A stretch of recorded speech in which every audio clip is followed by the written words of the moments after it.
ईश्वर सब जानता है कि तुम क्या सह रहे हो। तुम्हारे अंदर दबी सारी जख्म वो देखता है। वह चाहता है तुम लड़ो तुम्हारे सपनों के लिए, खुद के अस्तित्व के लिए। फिर सारी परीक्षाएं खत्म होगी। जिंदगी तो तेरे संग चलेगी, बस तुम रुकना मत। जहां भी रहो लोगों की जरूरत बनकर रहो, बोझ बनकर नहीं। आपकी कद्र वो करता है जो आपसे मोहब्बत करता है, वो नहीं जिससे आप मोहब्बत करते हो। जो नहीं मिला वह बेहतर नहीं था, जो है वह बेहतर है। जो मिलेगा वह बेहतरीन होगा। जब कल का दिन देखा ही नहीं तो आज का दिन क्यों खोए।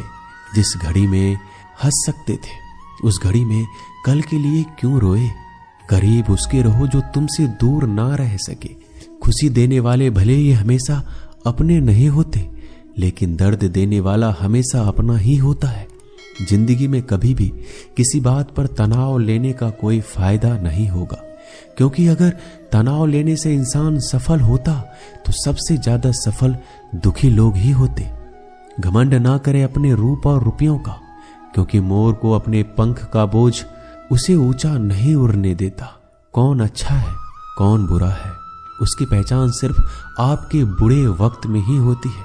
कोई आपसे नाराज है और उसे ये गुरूर है कि आप उसे मना लोगे, तो उसका ये गुरूर कभी टूटने मत देना। मतलबी लोग से रिश्ते जितने जल्दी बनते हैं उतनी ही जल्दी टूट भी जाते हैं। रिश्तों को जोड़ने के लिए कभी अंधा कभी गूंगा तो कभी बहरा होना पड़ता है। अपने ईश्वर से रिश्ता खराब ना करना, दुनिया से रिश्ता बनाने की जरूरत ही नहीं आएगी।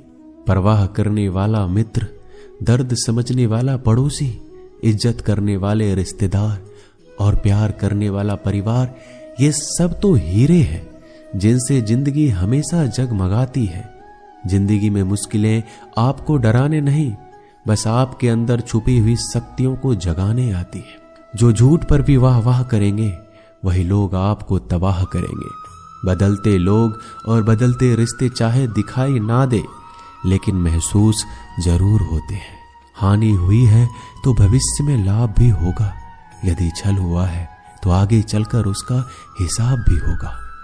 4 दिन भी नहीं निभा सकता कोई वो किरदार जो पिता जिंदगी भर निभाता है। दिलों में वही बसते हैं जो दिलों के साफ हो, क्योंकि सुई में वही धागा जा सकता है जिस धागे में कोई गांठ ना हो। टूटे तारे की तरह होता है भाई, कुछ भी मांग लो दिला देता है। बिना मतलब के रिश्ते निभाना हर किसी के बस की बात नहीं। ना किसी को परेशान कीजिए ना किसी को हैरान कीजिए। कोई लाख गलत भी बोले बस मुस्कुरा कर छोड़ दीजिए।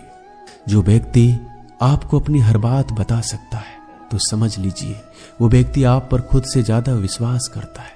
किसी को कुछ कहने से पहले एक बार ये जरूर सोच लेना कि अगर वही शब्द कोई आपसे कहे तो आपको कैसा महसूस होगा। इंसान तब तक सहन करता है जब तक सहन करने की क्षमता होती है। उसके बाद ना तो वो रिश्तों की जरूरी समझता है ना ही अपनों को। थोड़ा सा प्यार सब कुछ ठीक कर सकता है। कुछ लोग अपनी अकड़ की वजह से कीमती रिश्ते खो देते हैं और कुछ लोग रिश्ते बचाते बचाते अपनी कद्र खो देते हैं। पतझड़ में ही रिश्तों की परख होती है।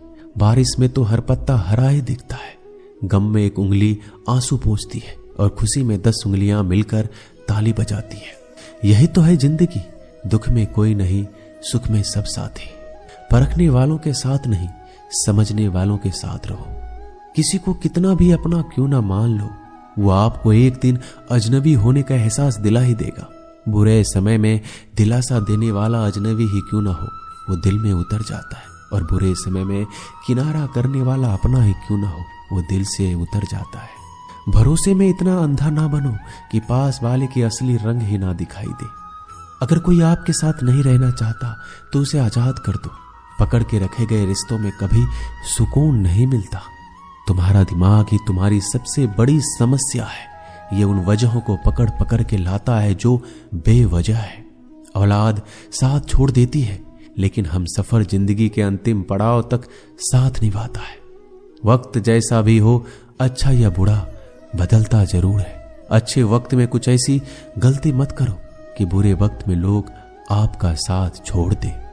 सच में साथ निभाने वाले कोई बहाने की तलाश नहीं करते। जिंदगी में खुश रहने का सबसे अच्छा तरीका उम्मीद रब से रखो, सबसे नहीं। रिश्ते सिर्फ मन से होने चाहिए, मतलब से नहीं। जैसे नीम के वृक्ष पर मीठे फल नहीं लगते, वैसे बुरे इंसान से अच्छी की उम्मीद आप नहीं कर सकते। दोस्तों, जहां से अहंकार नहीं जाता वहां से रिश्ते चले जाते हैं। शोर से दूर कुछ वक्त खुद के साथ बिताया कीजिए। अनसुलझे सवालों को तब सुलझाया कीजिए। अकेले में बैठकर जब खुद से बातें करते हैं तो यकीन मानो अनगिनत सवालों के जवाब हमें मिलते हैं। कुछ कहने, कुछ सुनने का मौका मिलता है। यही वो वक्त है जब खुद को समझने का मौका मिलता है। औलाद के लिए बाप वहां भी हाथ फैला देता है जहां वो पांव रखना भी पसंद नहीं करता। जिस रिश्ते में पल पल की घुटन हो, उस रिश्ते से पीछे हट जाना ही बेहतर है।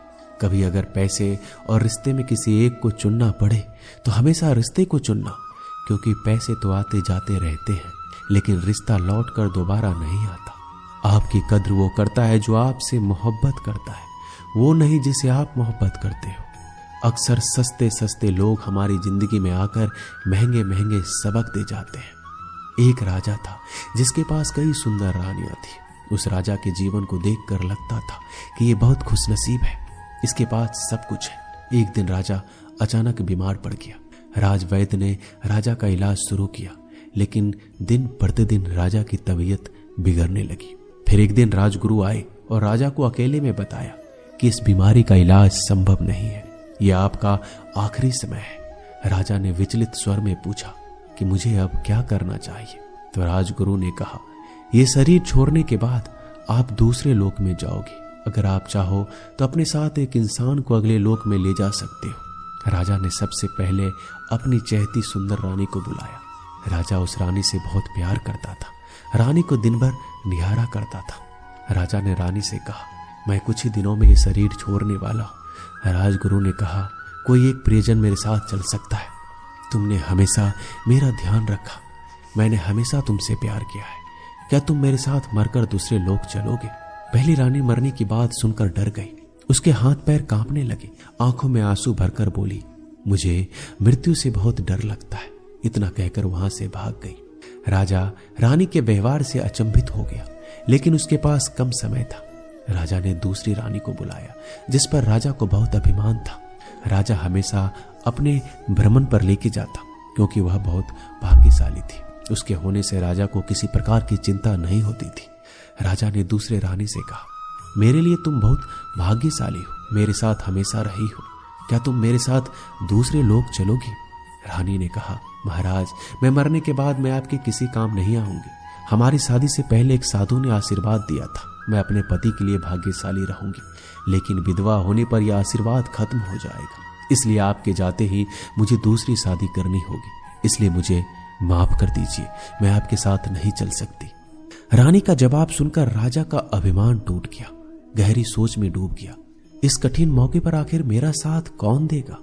राजा ने तीसरी रानी को अपने पास बुलाया। राजा को तीसरी रानी पर अटूट विश्वास था, क्योंकि तीसरी रानी ने हर परेशानी में, सुख दुख में राजा का बहुत साथ दिया। राजा ने रानी से कहा, हम सुख दुख में हमेशा साथ रहे, मुझे दूसरे लोक में तुम्हारी जरूरत पड़ेगी, क्या तुम मेरे साथ चलोगे? तीसरी रानी ने कहा, मैं जरूर आपके साथ चलती, पर मैं मजबूर हूँ। हमारी एक बेटी है, मेरा एक भाई भी है, मुझे उनका भी साथ देना है। राज्य बहुत बड़ा है, यहाँ मेरे बहुत काम बाकी है, लेकिन मैं शमशान तक आपके साथ जरूर चलूंगी। मैं आपके अंतिम संस्कार को अच्छे से पूरा करवाऊंगी। जवाब सुनकर राजा का दिल बैठ गया। जिस पर खुद से ज्यादा विश्वास था, उसने भी साथ चलने से मना कर दिया। राजा का आखिरी समय नजदीक आ रहा था। एक दिन राजा से मिलने राजा की सबसे पहली और पुरानी रानी आई। उस रानी को देखते ही राजा ने कहा, प्रिय, मैंने तुमसे पहले शादी की थी। जब भी मेरा मन दुविधा में होता है, मैं तुमसे बातें किया करता हूँ, मुझे बहुत शांति मिलती है। लेकिन आज मुझे पछतावा हो रहा है, मैंने पिछले कई सालों से तुम्हारे लिए कभी समय नहीं निकाला। मैं सच में बहुत दुखी हूँ। अच्छा हुआ तुम मुझसे मिलने आए। इससे पहले कि राजा कुछ पूछता, पहली रानी ने शांति से कहा, मैं आपके साथ चलूंगी, मैं कभी आपका साथ नहीं छोड़ सकती। दोस्तों, राजा की तरह हमारे जीवन में भी 4 रानियां हैं। पहली रानी है हमारा शरीर। हम शरीर का कितना भी ख्याल रखें, ये कितना भी सुंदर हो, हम इसे कितना भी सजाएं, पर आखिरी समय में शरीर हमारे साथ नहीं आ सकता और पहली रानी की तरह मृत्यु के आते ही शरीर तिथिल पड़ जाता है। दूसरी रानी है धन और संपत्ति। हमें धन और संपत्ति पर घमंड और भरोसा होता है कि यह बुरे समय पर काम आएगा, लेकिन दूसरी रानी की तरह कभी ये एक जगह नहीं टिकता, आपके जाने के बाद किसी और के पास चला जाता है। तीसरी रानी है दोस्त और सगे संबंधी, जो जरूरत के समय साथ देते हैं, सुख दुख में भी हाथ बटाते हैं, लेकिन तीसरी रानी की तरह यह सब संसार में फंसे होते हैं, केवल अंतिम संस्कार तक ही साथ आ सकते हैं। चौथी रानी है आत्मा या मन की शांति, जो पूरे जीवन का स्रोत है। यही वफादार दोस्त है जो हमेशा साथ देती है और मृत्यु के साथ भी जाती है, लेकिन हम इसे जीवन भर नजरअंदाज करते हैं। आत्मा और मन की शांति की तरफ कभी ध्यान नहीं देते। शरीर और संपत्ति की देखभाल करो, परिवार के साथ वक्त बिताओ, लेकिन अपनी आत्मा और मन की शांति का ख्याल रखना मत भूलो, नहीं तो किसी चीज में खुशी नहीं मिलेगी। दोस्तों, इस वीडियो में बस इतना है। मिलते हैं अगले ज्ञानवर्धक वीडियो में। धन्यवाद। अपना ख्याल रखिएगा।